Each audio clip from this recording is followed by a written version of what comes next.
The cleansing ceremony had drawn every wolf in the Crescent Valley pack to the lunar temple, their bodies pressed together in the marble courtyard like petals in a dying bouquet.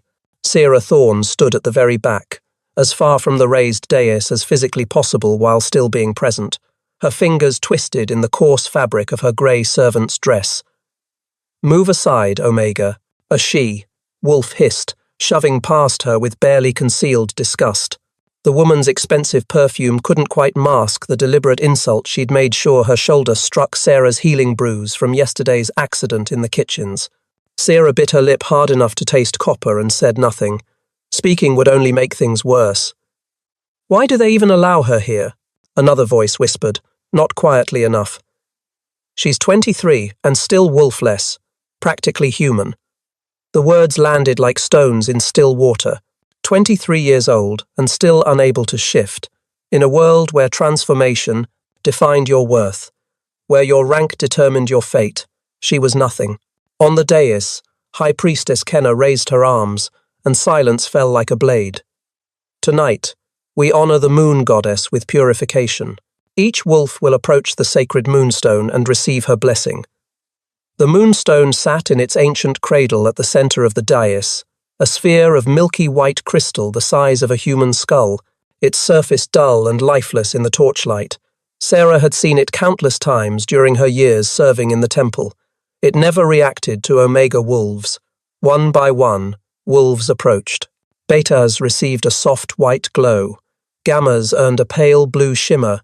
When Alpha Cain Drexler, her pack's leader and the man who'd rejected her bond request 2 weeks ago, placed his hand on the stone, it blazed brilliant gold. The crowd erupted in approving howls. "Omegas," Priestess Kenna called, her voice flat with disinterest. Sarah's stomach clenched. She hadn't expected to be called at all. But, as the other Omegas shuffled forward, she had no choice but to follow. They formed a pathetic line.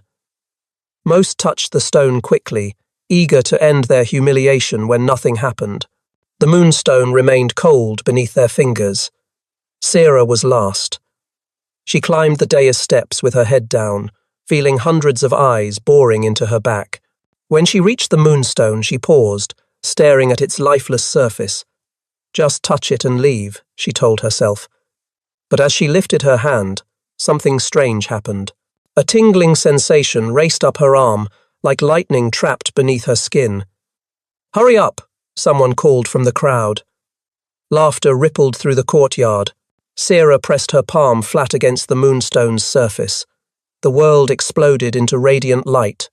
Brilliance erupted from the stone, so intense that wolves cried out and shielded their eyes. This wasn't the soft glow of beta acknowledgement or even the golden blaze of alpha recognition.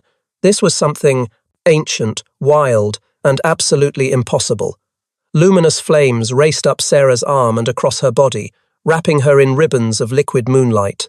She gasped as power flooded through her, filling every empty space inside her that had ached with worthlessness. The Moonstone blazed beneath her palm, so bright it turned night into day. And then, like a thread being pulled taut across impossible distance, Sarah felt something else. Someone else. A presence so powerful it stole her breath consciousness, vast and overwhelming, reaching back toward her across hundreds of miles. Shock, recognition, desperate, aching need. Mine, that presence roared through her mind, the word echoing in a voice deeper than thunder. Pain exploded through Sarah's chest, not her pain, but his. She felt him falling, felt him hit the ground, felt his heart stutter as the bond snapped into place with the force of destiny denied too long. The Alpha King. Kael Vorstin, ruler of all wolf packs in the Northern Territories. And she'd just become his fated mate. The silver light died. Sarah collapsed on the dais, her hand still on the now dormant Moonstone. In the sudden darkness, she heard Priestess Kenna's voice, shaking with awe or terror. "Impossible. The Moonstone hasn't blazed like this in 300 years. Not since the last—" The priestess cut herself off, but Sarah already knew. "Not since the last true lunar. The legendary mates of Alpha Kings, born once in a dozen generations. And Sarah, the wolfless Omega who'd been rejected and scorned her entire life, had just been marked as one." In the shocked silence, she heard Cain's voice, low and venomous. Seize her. This is dark magic. She's deceived the goddess herself. Hands grabbed her arms, yanking her away from the stone. As guards dragged her toward the temple dungeons, Sarah caught one last glimpse of the Moonstone. Deep within its milky surface, light still pulsed like a heartbeat, like a bond that would not be denied. The dungeon cell smelled of old stone and despair. Sarah sat on the narrow bench, arms wrapped around her knees, trying to make sense of what had happened. The silver light, the impossible connection, the feeling of someone powerful dropping to his knees miles away, gasping her name though he'd never heard it. Mate, her soul whispered. Our mate. But that was impossible. Omegas didn't have fated mates, and they certainly didn't bond with Alpha Kings through ancient temple stones. Footsteps echoed outside her cell. The door swung open to reveal Alpha Cain himself. He studied her with cold calculation. Well, the pathetic little Omega has caused quite a stir.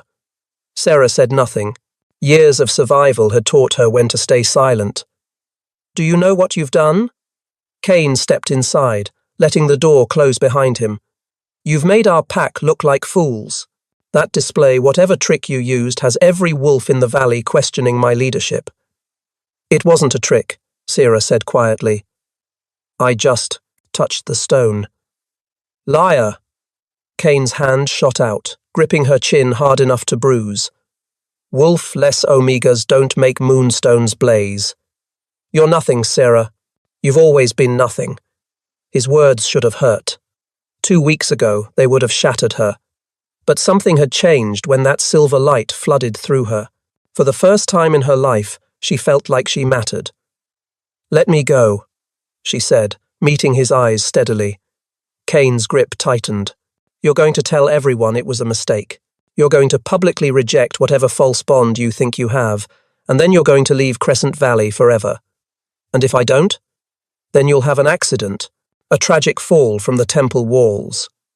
Before Sarah could respond, a sound echoed through the dungeon, a long, mournful howl that made every wolf freeze. It was answered by another howl, then another, until the night was full of voices calling in distress. Cain's head snapped toward the barred window. What in the goddess's name? The door burst open. A Gamma guard stumbled in, his eyes wide with panic. Alpha, riders approaching from the north, royal standards. He swallowed hard. It's the Alpha King. The colour drained from Cain's face. What? King Kale himself. He's demanding entrance to Crescent Valley. His messenger says... The guard's voice dropped to a horrified whisper. He says he's come to claim his fated mate. Sarah's heart stopped, then started racing. He'd come. The presence she'd felt across impossible distance, he'd felt it too. And he'd come for her. Cain released her chin so abruptly she nearly fell. He stared at her with fury and dawning dread. You. This is your doing. I told you, Sarah said, her voice stronger now. It wasn't a trick. You can't be his mate, you're nobody. The one the Moonstone chose. Sarah stood, brushing past Cain toward the door. The guard instinctively stepped aside. I believe the Alpha King is waiting. Stop her! Cain roared, but his voice held desperation rather than authority. Sarah walked out of the cell, through the dungeon corridor, up the stone steps toward the temple courtyard. Behind her, she heard Cain and his guards scrambling to follow. As Sarah emerged into the courtyard, she saw wolves lining the walls, their faces shocked and frightened. The massive temple gates stood open, and through them, she could see torches approaching dozens of them, carried by riders mounted on wolves larger than any she'd ever seen. At the front of the procession rode a man who made the air itself feel heavy with power. Even from a distance, Sarah knew him. The bond hummed and pulled, a silver thread connecting her heart to his. Kale Vorstin, the Alpha King, had come for his mate. But as she took her first step toward the gates, Priestess Kenna stepped into her path, flanked by temple guards. Stop! That Omega is under arrest for blasphemy and dark magic. She cannot leave temple grounds until she's been tried by the High Council. Please, Sarah said quietly. Don't do this. The law is clear, Kenna replied. No wolf may leave this temple until... Her words cut off as the temperature dropped. Frost spread across the marble courtyard, and every wolf present felt it the crushing weight of an alpha's rage. Through the gates, the alpha king had dismounted. He stood in the torchlight, tall and broad-shouldered, his dark hair falling across his face. Even from here, Sarah could see his eyes blazing gold. When he spoke, his voice made the ground tremble. Release, my mate. The silence that followed Kale's command was absolute. Sarah stood frozen between Priestess Kenna's guards and the gates where the Alpha King waited. Every instinct screamed at her to run toward him, but years of conditioning as an Omega kept her rooted. Your Majesty, Priestess Kenna said, her voice admirably steady despite the fear radiating from her. This Omega has committed blasphemy. She used dark magic to deceive the sacred Moonstone. She is my fated mate. Kael's words cut through the priestess's explanation like a blade. He moved forward, passing through the gates with fluid grace, and wolves scattered before him. The Moonstone recognized what you were too blind to see. A true Luna has awakened, and you dare imprison her. Murmurs rippled through the assembled pack. True Luna. The words sent electricity through the crowd. That's impossible. Kane's voice rang out as he pushed through. She's wolfless. She's nothing. Do you question what the goddess herself has revealed? Kael's attention shifted to Kane. Or perhaps you question me? No, Your Majesty. I would never. She has a bond with me. Kael's eyes found Sarah's across the courtyard, and the world narrowed to just the two of them. I felt her awaken. I felt the Moonstone's recognition. I felt our souls connect across 200 miles, and it brought me to my knees. Sarah's breath caught. He'd felt it too, the impossible pull, the recognition that bypassed logic. Show me your neck, Kael said, his voice gentler now but no less commanding. Sarah's hand moved automatically to her throat. She didn't understand until she saw his eyes fixed on the left side of her neck, the spot where a mate's claiming mark would appear. There's no mark, Kane said triumphantly. You see, yet? Kael crossed the remaining distance in 3 long strides. Temple guards stumbled backward. There's no mark yet because the bond hasn't been completed, but it will be. He stopped directly in front of Sarah, so close she had to tilt her head back to meet his eyes. Up close, he was devastating sharp features, golden eyes that seemed to see straight through her.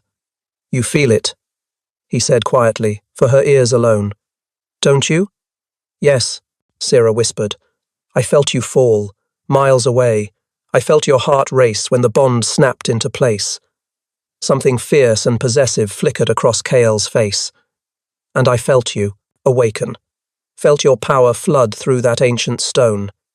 His hand lifted slowly, giving her time to pull away. May I? Sarah nodded, not trusting her voice. Kael's fingers brushed her cheek, and the touch sent silver fire racing through her veins. She gasped, and so did he, both staggered by the intensity. The bond blazed to life between them, visible even to those without special sight, a shimmering thread of silver light connecting his heart to hers. Impossible. Priestess Kenna breathed. The bond manifestation. I've never seen it so strong. Because she's not just my true mate, Kael said, his thumb tracing Sarah's jawline with devastating gentleness. She's my true Luna, the first in 300 years. His eyes never left hers, and anyone who dares question her worth, who dares imprison or threaten what belongs to me, will answer to both the king and the goddess herself. But she has no wolf, someone whispered. Kael's smile was sharp. Doesn't she? He placed his palm, flat against Sarah's chest, directly over her heart. Heat poured from his touch, not burning but awakening.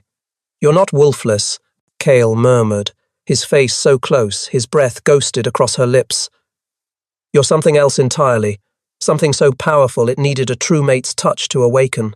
So stop fighting it, Sarah Thorne. Let me see your true self. I don't know how, Sarah admitted, tears pricking her eyes. I've tried. You were trying to be like them. Kael gestured dismissively at the pack. But you were never meant to be like them.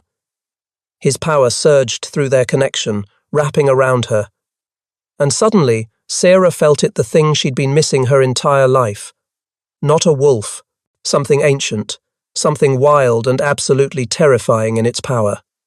"That's it," Cale encouraged. "Let her out." Pain exploded through Sarah's body. But this time it wasn't the pain of failure. It was the pain of something long trapped, finally breaking free. Her bones shifted, her muscles reformed, and luminescence poured from her skin. The assembled wolves cried out in shock, because what emerged wasn't a normal wolf. Sarah's wolf form was massive, nearly as large as Kael's alpha wolf, with pure white fur touched with silver that shimmered in the moonlight. Her eyes blazed with the same radiance that had erupted from the Moonstone. A true Luna. Not just an alpha's mate, but a force of nature in her own right. Sarah's wolf moved on instinct, pressing close to Cale, nuzzling his throat. He made a sound low in his chest, satisfaction, possession, relief, and buried his fingers in her luminous fur. "Perfect," he murmured. "You're absolutely perfect." But as Sarah stood in her true form, finally whole, she felt something else. Danger. Not here, but coming. Something dark that would threaten everything they'd just found. Her wolf's instincts screamed a warning, and Sarah shifted back to human form. She swayed, dizzy from the first complete shift of her life, and Cale caught her immediately. "What is it?" he demanded, reading the fear in her eyes. "I don't know, but something's wrong." The temple bell began to toll, a deep, mournful sound that meant only one thing: war. A gamma burst into the courtyard, blood streaming from his shoulder. "Attack! The eastern border is under siege. Rogue wolves, dozens of them." He collapsed before finishing. Kyle caught him, lowering him gently. "Led by who?" The gamma's eyes found Sarah's face, and horror filled his expression. "They're chanting her name, the true Luna's name, like they've been waiting for her to awaken." Sarah's blood turned to ice. The rogues knew about her. How, unless someone had known all along, someone who'd been waiting for this moment. Cale rose, his expression cold and deadly. "Take my mate to the royal chambers. Surround her with every warrior we have." "No," Sarah said. The Luna power thrumming through her veins gave her courage she'd never possessed. "I'm not hiding while wolves die, defending me." "You just shifted for the first time," Cale said. "You don't know how to fight. Then teach me." Sarah stepped forward. "You said I was your true Luna. That means I stand beside you, not cowering behind guards." Their eyes locked, two wills clashing. Finally, Cale's lips curved in something like pride. "You stay with me at all times. You follow my commands without question. And if I tell you to run, you run. Agreed?" "Agreed." "Good." He turned to his warriors. "Prepare for battle. We ride for the eastern border in 5 minutes. My brother commands the eastern forces send word we're coming. And someone get the true Luna proper armor." As chaos erupted around them, Cale pulled Sarah close one more time. His lips brushed her temple, his voice low and fierce. "I just found you. I'll burn the world before I let anyone take you from me." Sarah pressed her palm over his heart, feeling it beat in rhythm with her own. "Then we burn it together." But as she spoke, a chill ran down her spine. Something dark and hungry was watching them. Something that had been waiting in the shadows for a true Luna to awaken. And now that she had, it was coming to claim her. The ride to the eastern border took less than an hour. Sarah clung to Kyle's back as his massive black wolf raced through the forest, surrounded by dozens of royal guards in their wolf forms.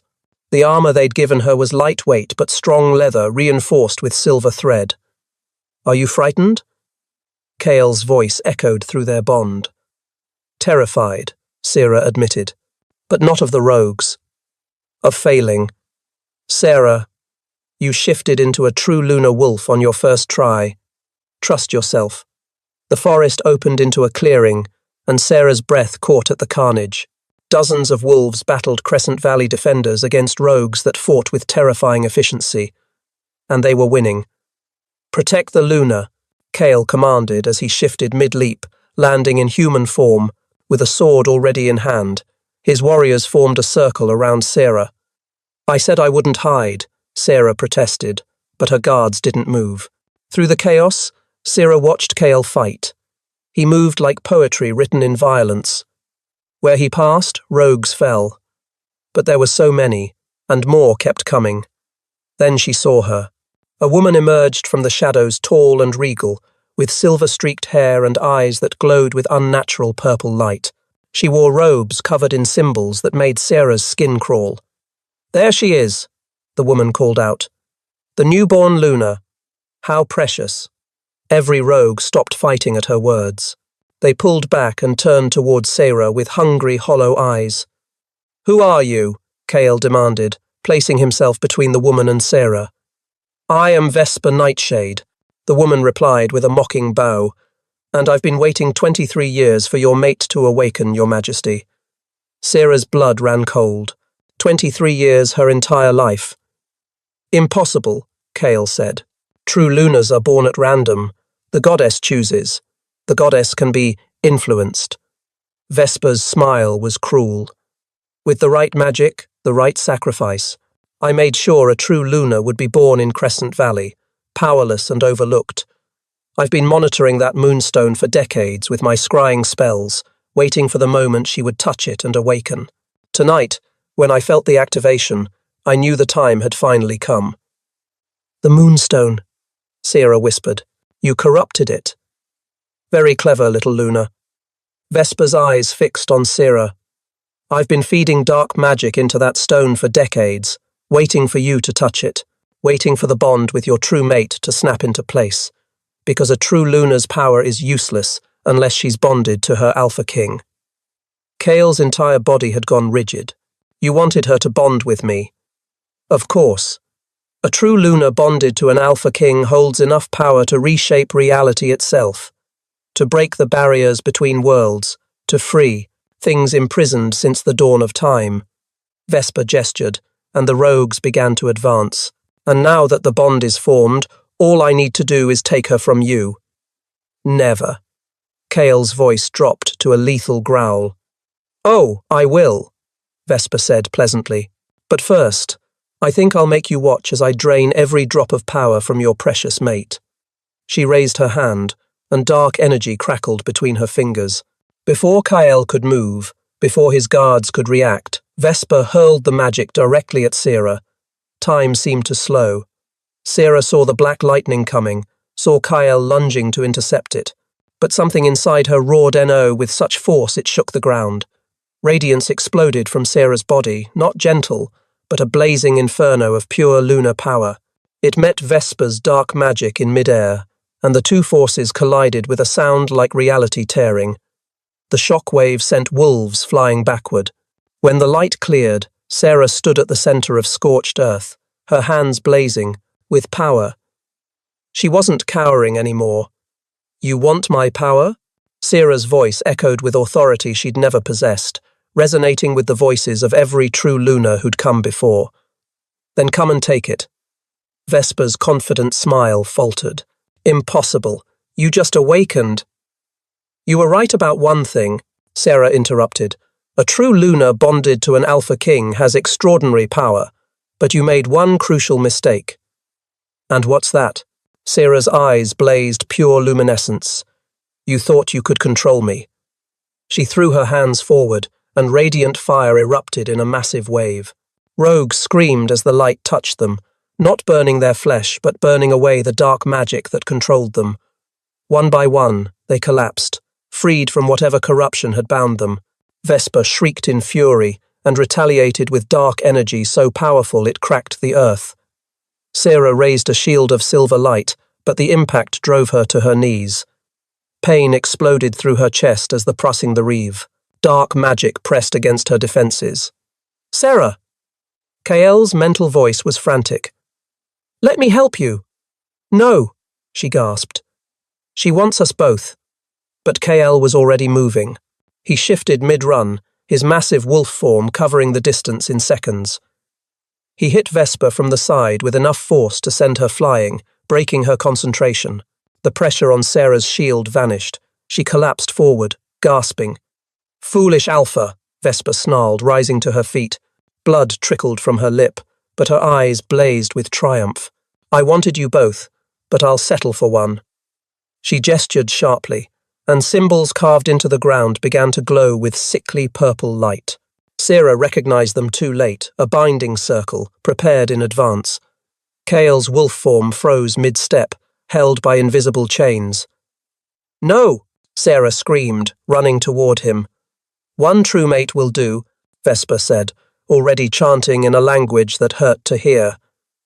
"Once I drain your king's life force, you'll be so broken it will be easy to take your power."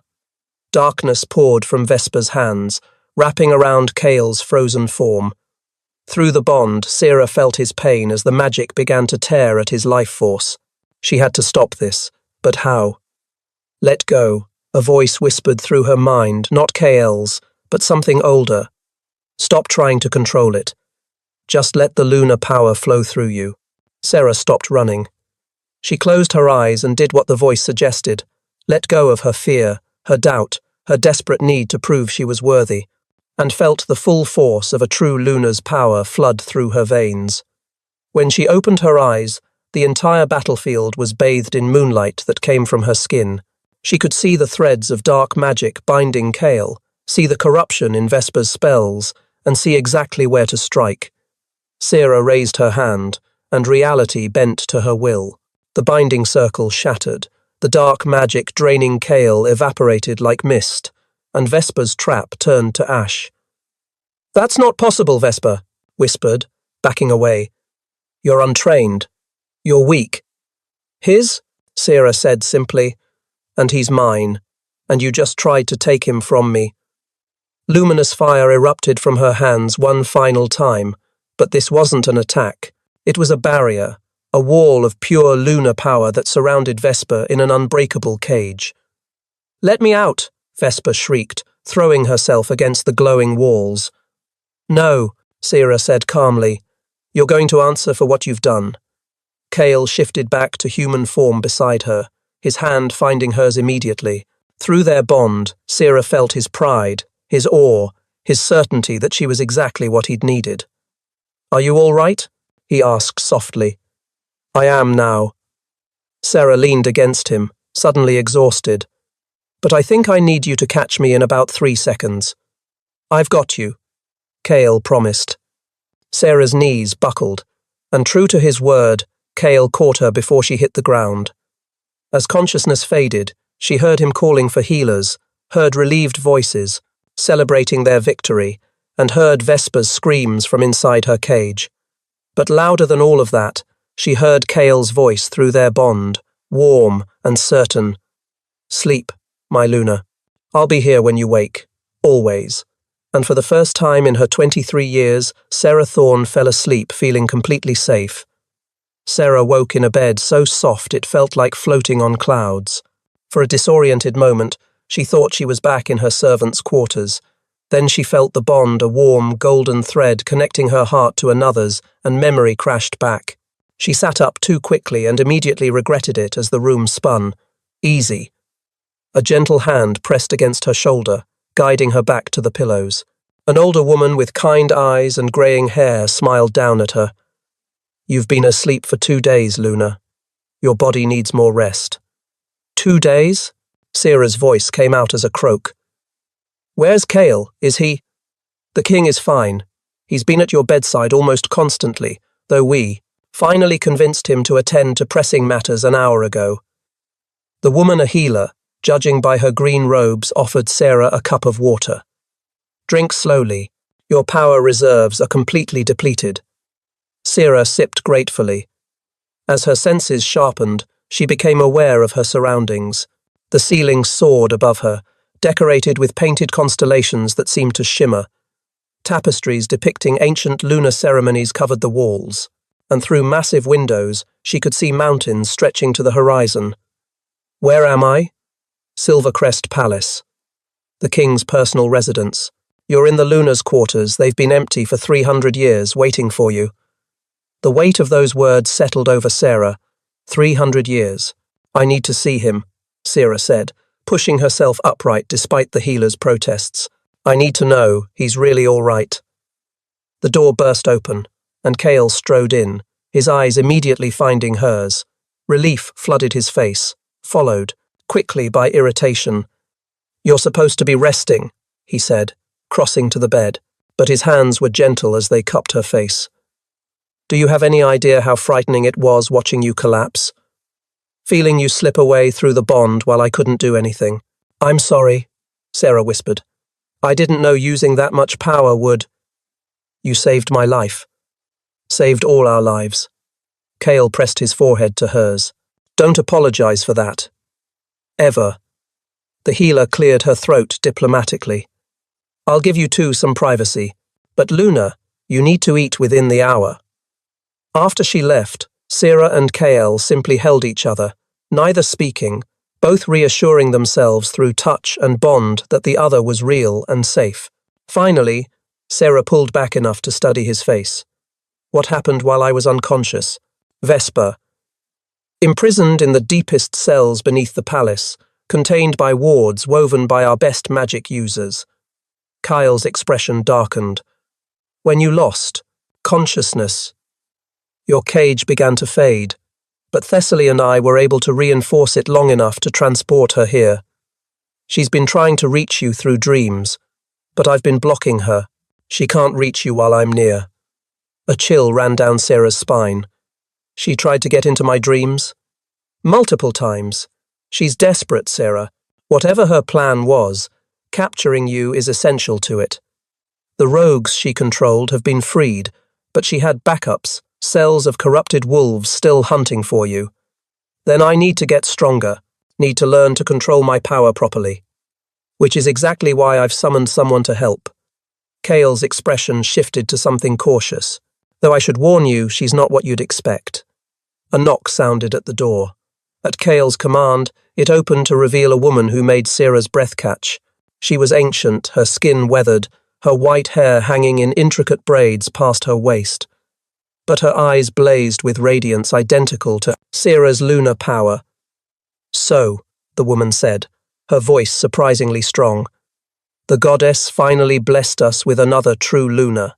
And from the mess I felt 2 days ago, an extremely powerful but completely untrained one.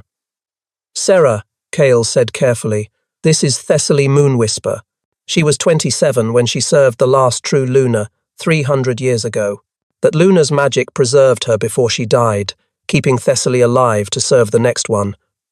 Sarah's mind reeled. You've been waiting 300 years? Give or take a decade. Thessaly moved into the room with surprising grace. You're very young, very raw, and very, very powerful. Dangerously so, if you don't learn control. Can you teach me? That depends. Can you handle hard truths? Because I won't coddle you. You're not just his beloved, you're a weapon, a shield, and a crown all in one. If you don't learn to wield yourself properly, you'll destroy everything you're trying to protect. Kale growled low in warning. Careful, Thessaly. Truth is truth, young king. Thessaly didn't even glance at him. Well, Luna? Are you ready to discover what you really are? Sarah thought about Vesper's corrupted magic, about the rogues still hunting her, about the responsibility crushing down on her shoulders. Then she felt Kale's hand squeeze hers, felt his absolute faith through their bond. Teach me, Sarah said firmly. Teach me everything. Thessaly's stern expression cracked into the smallest smile. Good. We start immediately. King, you're dismissed. Dismissed? Kyle's eyebrows rose. This is Luna training, which is sacred and private. Out. Thessaly made a shooing motion. You can fawn over your mate later. Kale pressed a kiss to Sarah's temple. I'll be just outside if you need me. After he left, Thessaly's expression grew serious. Now then, let's discuss why Vesper is so desperate to capture you, and why your power scares me almost as much as it excites me. Scares you? Child, 2 days ago you created a prison of pure lunar light, strong enough to contain a dark sorceress who's been practicing forbidden magic for centuries. You did this after already depleting your power reserves. Do you have any idea how impossible that should be? Sarah shook her head. A normal true Lunar takes years to build that level of power. Decades to wield it with precision. You did it on instinct, in your first real fight. Thessaly moved to the window, which means one of two things. Either you're the strongest true Lunar ever born, or Vesper was right, and your power was artificially enhanced somehow. Enhanced how? That's what we need to discover. Because if Vesper tampered with you before your awakening, if she planted something in you. Thessaly turned back, her expression grave. Then you might not just be bait. You might be a weapon she's planning to activate from inside your own soul. The training began at dawn and didn't stop until past midnight. Thessaly was merciless, pushing Sarah to her limits and beyond, forcing her to access her lunar power in increasingly difficult ways. Again, Thessaly commanded as Sarah collapsed to her knees in the private training courtyard, sweat dripping from her face despite the cool mountain air. I can't, Sarah gasped. I've already created 20 shields, battled 50 conjured enemies, and woven protective wards. I have nothing left. You have everything left. You're just afraid to access it. Thessaly's voice was sharp. What will you do when Vesper's followers attack again? Tell them you're too tired. Sarah gritted her teeth and raised her hands again. Luminescence flickered weakly between her fingers, then died. Pathetic. Thessaly waved her hand, and a bolt of radiant energy flew at Sarah. Instinct made Sarah throw up a shield. The magic shattered it easily, sending her flying backward into the courtyard wall. Pain exploded through her shoulder. Before she could recover, Thessaly sent another bolt. Stop! Sarah screamed, scrambling to her feet. I can't. Then you'll die. Is that what you want? To fail your mate? Thessaly's assault intensified. Fight back. Something inside Sarah snapped. Not with rage, but with determination forged from years of being called worthless. She was done being weak. Radiant fire erupted from her body in a sphere of protective energy. Thessaly's attacks bounced off harmlessly, and Sarah advanced through them, her power growing. Better, Thessaly said, but she didn't stop. Now show me you can strike. Sarah thrust her hands forward, and luminous lightning arced from her palms. It hit Thessaly's shield with enough force to illuminate the entire courtyard. The ancient advisor smiled a true, genuine smile. There she is. There's the true Lunar. She dropped her attack, and Sarah's power faded immediately, leaving her trembling. But this time, when she fell to her knees, it was with accomplishment rather than defeat. You have good instincts, Thessaly said, helping Sarah to her feet. But instinct won't be enough. Vesper has been planning whatever she's doing for decades. If we're going to stop her. If? Sarah interrupted. You mean when? Thessaly's expression grew troubled. Sarah, there's something you need to understand about true Lunars. Our power comes from the bond with our mates, yes, but it also comes from the moon herself. We're channels for her divine energy. The ancient Lunars used this power to seal away dark beings beyond the veil, the barrier between our world and realms of darkness, which means we can be corrupted, a new voice said from the courtyard entrance. Both women turned to find a man leaning against the archway, tall and lean, with copper hair and eyes that shifted between green and gold. Power radiated from him, different from Kael's commanding presence, but no less formidable. Prince Darian, Thessaly said, her voice cooling noticeably. I didn't realize you'd arrived. Father sent me to check on the new Lunar. The man's gaze fixed on Sarah with uncomfortable intensity, and to offer my services as a trainer. After all, Thessaly, you can teach her to wield lunar magic, but you can't teach her to fight. Not really. She doesn't need to fight. She has warriors for that. Does she? Because from what I heard, she had to save herself and the king during that battle. Seems like she could use some combat training. Darian approached Sarah with predatory grace. I'm Kael's younger brother, by the way, Beta Prince, commander of the royal armies. He doesn't like to advertise our relationship. We have complicated family dynamics. I didn't know Kael had a brother, Sarah said. Most don't. He keeps me busy with military campaigns. Darian circled her, assessing. You're smaller than I expected. more fragile looking. I'm amazed you survived Thessaly's training methods. I'm stronger than I look, Sarah said, lifting her chin. Prove it. In a move too fast to track, Darian grabbed her wrist and yanked, pulling her off balance. In a real fight, your enemies won't wait for you to summon your power. So what do? Sarah tried to pull away, but his grip was iron. Let go. Make me. Power surged through Sarah on a wave of anger, but Darian was ready. He twisted her arm, forcing her to her knees before she could release it. See? In the time it takes you to charge your magic, you're already dead. He released her and stepped back. You need to learn to fight without it, to use your power as a supplement, not a crutch. That's enough, Thessaly snapped. She's been training for hours. Actually, Sarah interrupted, rubbing her wrist. He's right. Vesper grabbed me during the battle. If I'd known how to break a hold, I could have escaped before Kale had to rescue me. Darian's expression shifted to something like approval. Smart girl. Thessaly can teach you the mystical aspects. I'll teach you how to stay alive. He offered his hand to help her up. Training at dawn tomorrow. Don't be late. As he left, Thessaly made a disgusted sound. That man is going to get you killed. Maybe, but right now, I need every advantage. Sarah looked at the ancient advisor. You said true Lunas can be corrupted. What did you mean? Thessaly was silent for a long moment. Finally, she sighed. Come, there's something I need to show you. She led Sarah deep into the palace, down winding stairs, until they reached a locked door covered in wards, so powerful they made Sarah's skin prickle. Beyond this door are the palace archives specifically, the forbidden section. Thessaly placed her hand on the door, and the wards parted. What I'm about to show you can never leave this room. Not even your mate can know. Do you understand? Sarah hesitated. Keeping secrets from Kale felt wrong, but something in Thessaly's expression made her nod. Inside, the archive was small, just a circular room lined with shelves holding maybe 100 books and scrolls. But the power contained here made the air thick. Thessaly pulled a leather-bound tome from the highest shelf. This is the chronicle of the last true Luna.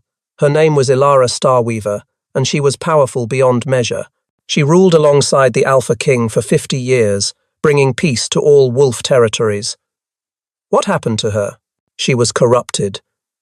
Thessaly turned the pages, revealing illustrations of a beautiful woman with silver hair and haunted eyes. By a dark sorceress, not unlike Vesper. The sorceress couldn't defeat Ilara in direct combat, so she poisoned her slowly planted seeds of doubt, whispered lies, fed her corrupted magic disguised as enhancement. The sorceress wanted to use Ilara's power to breach the veil and free the dark beings imprisoned there. Sarah's stomach dropped. And Ilara didn't realize. Not until too late.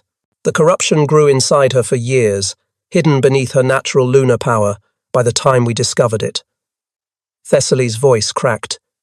She killed her mate, drove a blade through the Alpha King's heart in front of his entire court, then took her own life immediately after. Horror flooded through Sarah. Why are you telling me this? Because Vesper didn't just try to capture you 2 days ago. She's been watching you, influencing you, possibly since birth. Thessaly met her eyes. And I need to examine you thoroughly to determine if she's already planted corruption inside you. And if she has, then we remove it before it destroys you and everyone you love. The ancient advisor's hand began to glow with radiance. This will hurt. I need to look into your very soul, examine every thread of power. If there's anything foreign, I'll find it. Do it, Sarah said, steeling herself. Thessaly pressed her glowing palm to Sarah's chest, and agony ripped through her. It felt like being torn apart from the inside. Images flashed through her mind. Her childhood in Crescent Valley, the years of rejection and scorn, the moment she touched the Moonstone, her first transformation, the battle. But underneath it all, woven through her memories like poison through veins, Sarah saw something else. Dark threads, tiny, nearly invisible, but absolutely there. They wrapped around her lunar power, feeding on it, growing stronger. Vesper's corruption, already inside her. No, Sera whispered, tears streaming down her face. No, please, I'm sorry, Thessaly said, and she sounded like she truly meant it. She pulled her hand back, and the vision ended. Sera collapsed to the floor, sobbing. How long? She managed to ask. How long before I become like Elara? Before I hurt Kael? I don't know. Weeks maybe, months if we're lucky. The corruption is still young, still weak, but it's growing, Sera. Every time you use your power, it grows stronger. Then I won't use my power. That won't work. The corruption feeds on lunar energy. Yours, the moon's, it doesn't matter. As long as you're bonded to your mate, as long as you're a true lunar, it will keep growing. Thessaly helped her sit up. There's only one way to stop it. Sera looked up at her with desperate hope. How? We have to find Vesper's anchor, the object or spell she used to plant the corruption. If we destroy that, the corruption in you will die too. And if we can't find it? Thessaly's silence was answer enough. Sera would become a murderer, would destroy everything she loved, just like Elara had done 3 centuries ago, unless they found a way to stop it first. Sera didn't tell Kael about the corruption. She knew she should, but every time she opened her mouth to confess, she remembered Thessaly's warning. If he knows, he'll either lock you away or refuse to leave your side even when the corruption makes you dangerous. Either way, you'll both die. So she smiled when he held her, accepted his kisses and returned them, trained with both Thessaly and Darian until her body screamed.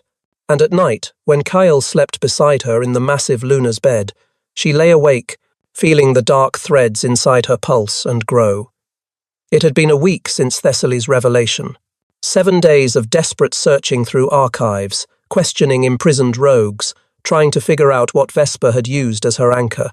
7 days of failure, and Sera could feel the corruption getting stronger. It started small intrusive thoughts that weren't quite hers. Wouldn't it be easier if everyone just left you alone? Wouldn't Kael be safer without you? She could push them away at first, but each day they grew louder, more convincing. You're distracted, Darian observed during their morning combat training. He'd just thrown her to the mat for the 5th time. What's wrong? Nothing. Sera climbed to her feet. Again. No. Darian crossed his arms. Something's eating at you. You've been off all week, slower, weaker, less focused. If this were a real fight, you'd be dead 3 times over. Then I need to train harder. You need to tell someone what's wrong. He moved closer. I know you and that ancient fossil are keeping secrets. I've seen you disappearing into the archives, so either you trust me enough to help, or I go to my brother and tell him his mate is hiding something dangerous. Sera's power flared instinctively, a warning. Luminescence crackled around her hands. Darian didn't even flinch. See? That right there. The old Sera would never threaten someone with her power. You're changing, Luna, and not for the better. The truth of his words hit her like ice water. She was changing. The corruption was already affecting her. I'm corrupted, she whispered, the admission tearing out of her. Vesper planted something in me before I even awakened. Thessaly found it, but we can't remove it without finding the anchor, the spell or object Vesper used to plant it. And we're running out of time. Darian's expression shifted through surprise, horror, and finally grim determination. Does Kael know? No, and he can't. If he finds out, he'll tear apart the world trying to save you, even if it destroys you both. Yes, I know, my brother. Darian began to pace. An anchor. Vesper would need something connected to you from before your awakening, something she had access to for years. But I was nobody, Sera protested. Just an Omega servant. Why would a powerful sorceress? She stopped, a horrible thought occurring. Unless she put it there before I was born. Through your mother? I don't know. I never knew my mother.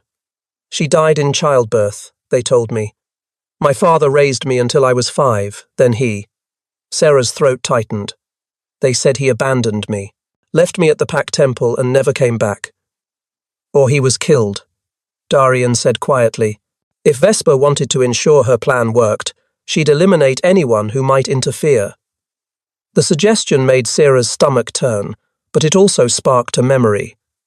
Wait. Before my father left, he gave me something, a necklace with a small silver pendant. I wore it every day, until... Her hand flew to her throat. Until I was 18. It broke during a ceremony at the temple, and I never found it again. 5 years before you awakened, Darian said. Convenient timing. Where did the ceremony take place? The Lunar Temple in Crescent Valley. But that was 5 years ago. Then we search. Darian grabbed her arm, already pulling her toward the door. Come on. We can't just leave. Kale is in council meetings until sunset. Thessaly is researching.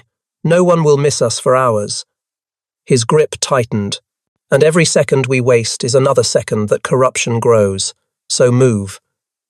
They took 2 guards, not enough to draw attention, but sufficient for basic protection. Darian used his authority as Beta Prince to override their objections about leaving the heavily protected palace, claiming it was a brief reconnaissance mission to assess the valley's defenses. The ride back to Crescent Valley felt surreal. Just 2 weeks ago, Sarah had been a servant here. Now she returned as true Luna. The Lunar Temple stood at the valley's center, its white marble columns gleaming. Priestess Kenna met them at the entrance, her face pale. Luna Sarah, she said, bowing deeply. I apologize for my actions during the ceremony. I didn't understand what the goddess was revealing. Please forgive my doubt. There's no time for that now, Sarah said. We need to search the temple, specifically the chamber where ceremonies are held. Of course, but may I ask what you're looking for? A necklace. Silver pendant. Simple chain. It broke here 5 years ago. Recognition flickered across Kenna's face. I remember that day. You collapsed during the ceremony.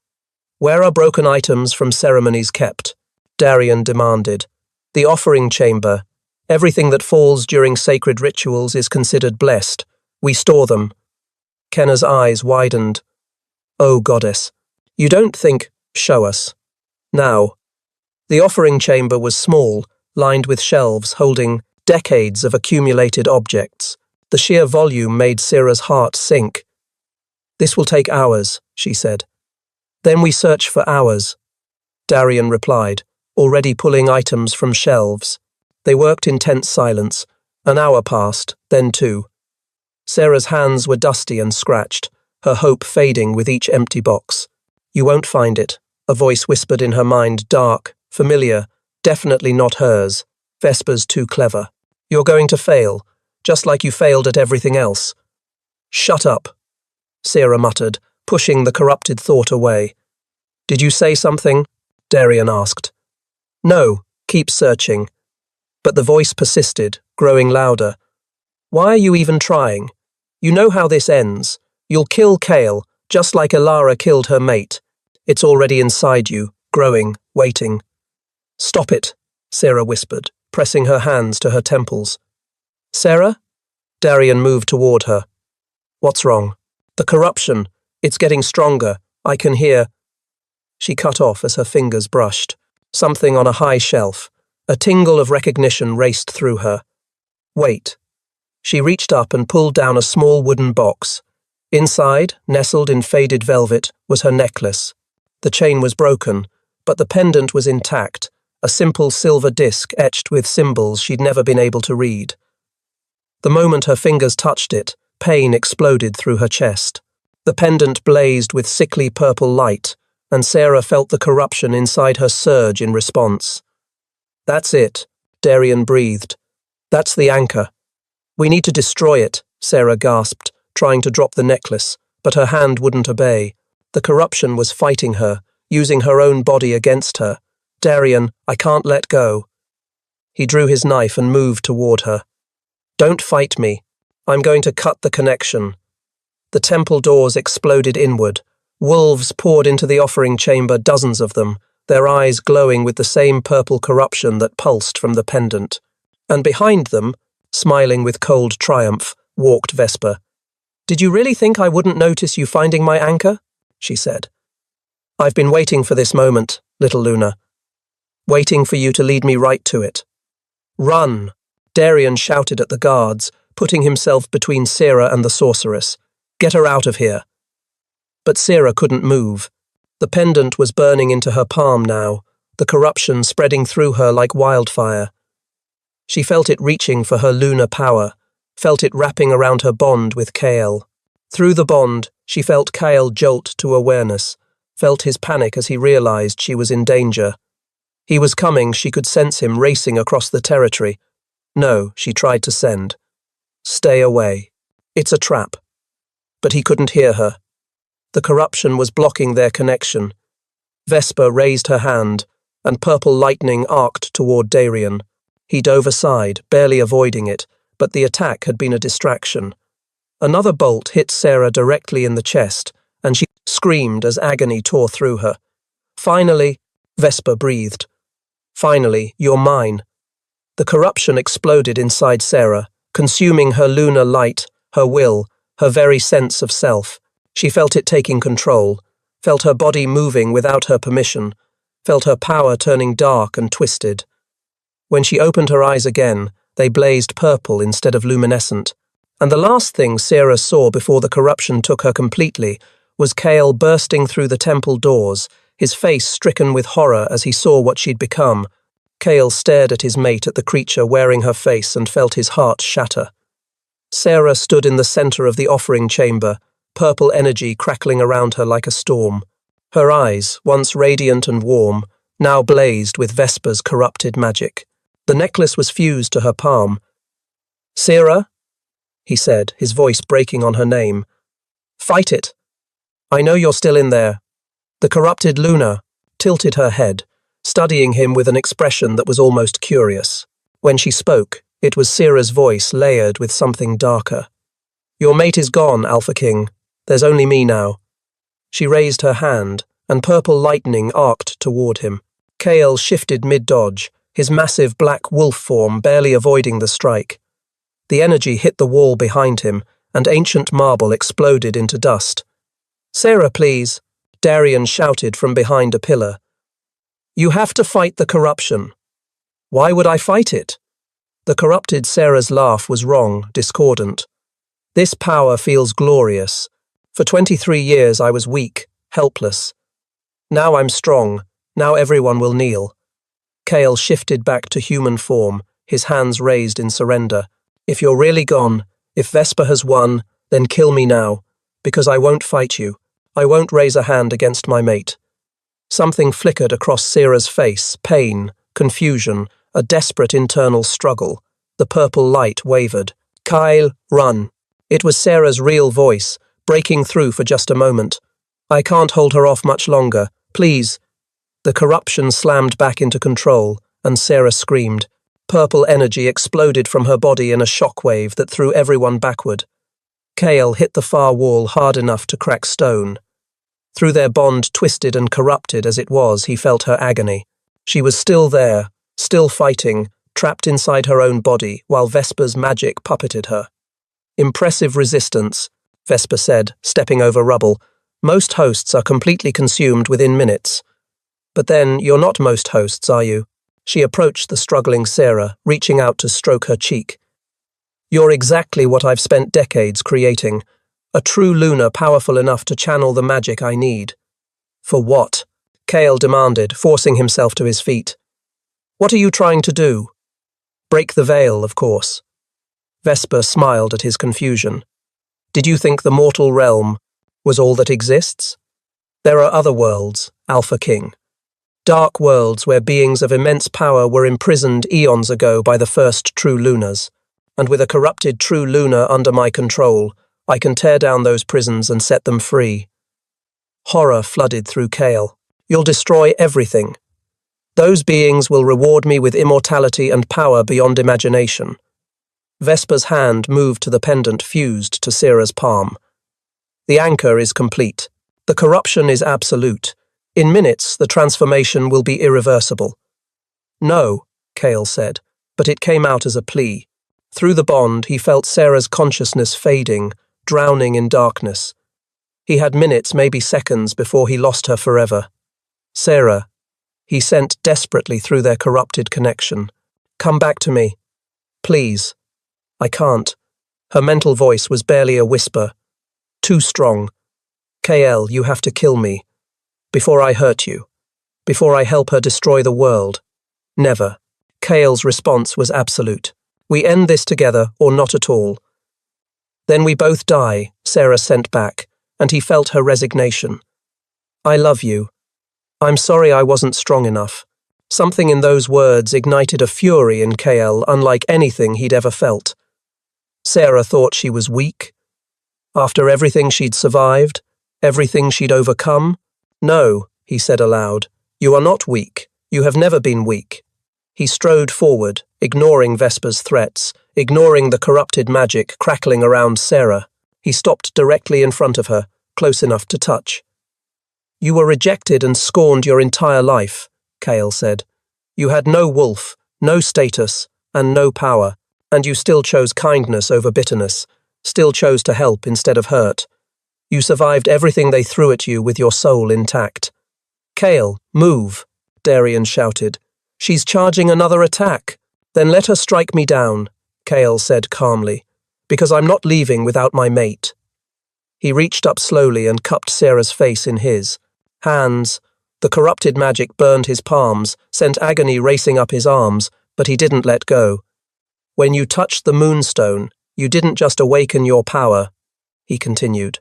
You awakened hope in every wolf who'd been told they were worthless. You proved that the goddess doesn't choose her lunars based on rank, but on the strength of their heart. Tears began to stream from Sarah's corrupted eyes, clear, not purple. The real Sarah, fighting to break through. And when Vesper attacked us, when she tried to drain my life, you didn't just save me, Kale said. You showed everyone what a true lunar really is. Not just power, but courage. Not just magic, but love. Stop! Vesper snarled, moving toward them. Stop talking to her. But Kale ignored the sorceress. So if you think I'm going to let some ancient witch steal you from me, he said, his forehead pressing against hers, you don't know your mate very well. He kissed her. It wasn't gentle. It was desperate, claiming a declaration of everything he felt through the bond. And in that kiss, he poured every ounce of his alpha power, his love, and his absolute refusal to let her go. The effect was immediate. Radiance erupted from their joined lips, pure lunar magic flooding through the corrupted connection. Sarah gasped against his mouth, and Kale felt her consciousness surging forward, fighting back with renewed strength. I'm here, he sent through the bond. I've got you. Fight. Together, their combined power slammed into the corruption like a tidal wave. Kyle felt it recoiling, weakening, and unable to withstand the force of a true mate bond pushed to its absolute limit. No, Vesper screamed, raising her hands to send another surge of dark magic. I won't lose this. Yes, you can, a new voice said. Thessaly appeared in the temple entrance, her ancient body glowing with radiance. Behind her stood dozens of wolves, Kael's royal guard and warriors from every pack. Did you really think we wouldn't? Notice you'd found the anchor, Thessaly said. We've been tracking you since you left the palace. She raised her hands, and every wolf behind her did the same. Luminescence poured from them pack magic, the collective power of wolves united. The wave hit Vesper head-on, slamming her backward and pinning her against the far wall. She shrieked in fury, but she was outnumbered and outmatched. Kyle, the pendant, Thessaly shouted. Destroy the anchor. Kale pulled back from Sarah, his hands still cupping her face. Can you let go of it? I. Sarah's eyes were clearing, purple fading back to luminescence. I think so, if you help me. Together they focused on the pendant fused to her palm. Kale wrapped his hands around hers, his alpha power joining her lunar magic. The necklace blazed with purple light, fighting to maintain its hold, but they pushed harder.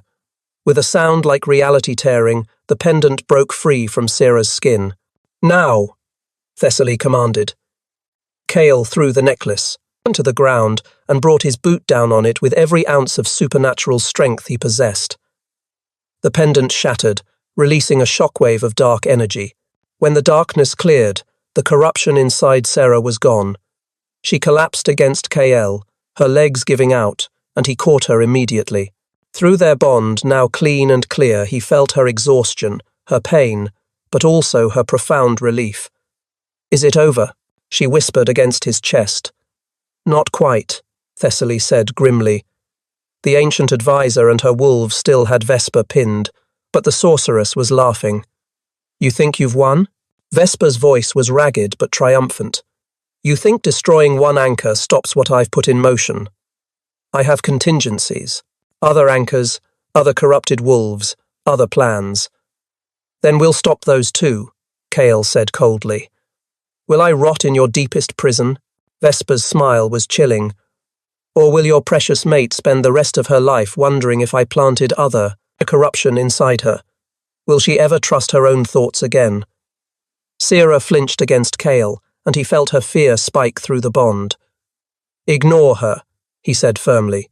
"She's trying to manipulate you." "Sleep well, little Luna," Vesper said. "I'll be waiting." Before anyone could react, Vesper's form began to shimmer and fade.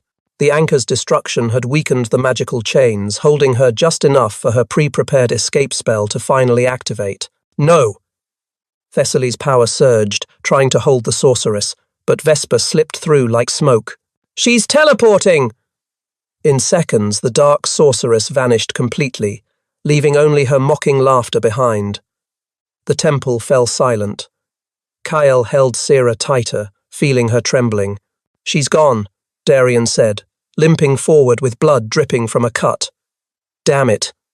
"We'll find her," Thessaly said, but she sounded uncertain. "Not today," Kale interrupted. He looked down at Sarah, at his mate who'd just fought off. Corruption that should have consumed her completely. "Today we go home. Tomorrow we plan. But right now, my mate needs rest." No one argued. The royal guard formed a protective circle as they left the temple, and Sarah didn't let go of Kale's hand the entire journey back to Silvercrest Palace. But as they rode through the mountain pass, as the palace came into view, Sarah couldn't shake Vesper's final words. "Will you ever be able to trust your own thoughts again?"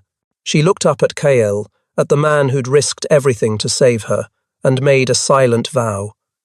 Whatever Vesper had planned, whatever corruption might still lurk in shadows, she would face it. Not alone, but with her mate beside her. Because that's what true mates did. They faced the darkness together.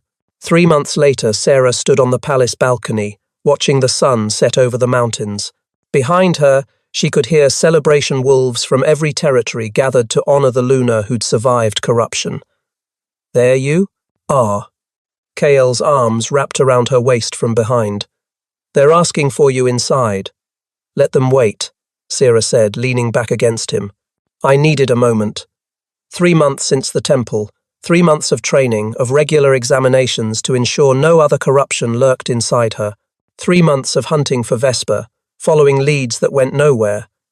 But they were also 3 months of healing, of learning to trust herself again. "Thessaly says I'm ready," Sarah said quietly. "Ready for the full bonding ceremony." She felt Kyle tense with hope. "Are you sure?" "I'm sure." She turned in his arms. "Vesper wanted to use our bond as a weapon. I want to prove it's our strength instead." Kale's kiss was gentle, reverent, and full of promise. "Then let's give them a ceremony they'll never forget." The full bonding took place under the full moon in the palace's sacred grove, witnessed by hundreds of wolves. When Sarah and Kyle completed the ancient rites, when their marks blazed on each other's necks, the very ground seemed to sing with the power of their union. And far away, in a hidden chamber, Vesper felt that power through her scrying mirror and smiled. "Well done, little Luna," she whispered. "Grow strong, become powerful, because when I return, I'll need you at your absolute peak to break the veil." But back in the palace, as Sarah danced with her mate under the stars, surrounded by wolves who called her Luna with genuine love, she felt nothing but peace. Whatever came next, they would face it together. She had her mate, her pack, her power, and nothing would take that away from her again. Thank you so much for listening to this story. I hope you enjoyed Sarah and Kale's journey from rejection to redemption, from weakness to power, from isolation to belonging. If you'd like to listen on the go, all my stories are also available on Spotify under Lily's Romance Library. You'll find the link in the description below. A big thank you to everyone who's following. Your support truly means the world to me. Until next time, may you always find your true mate and never be afraid to embrace your power.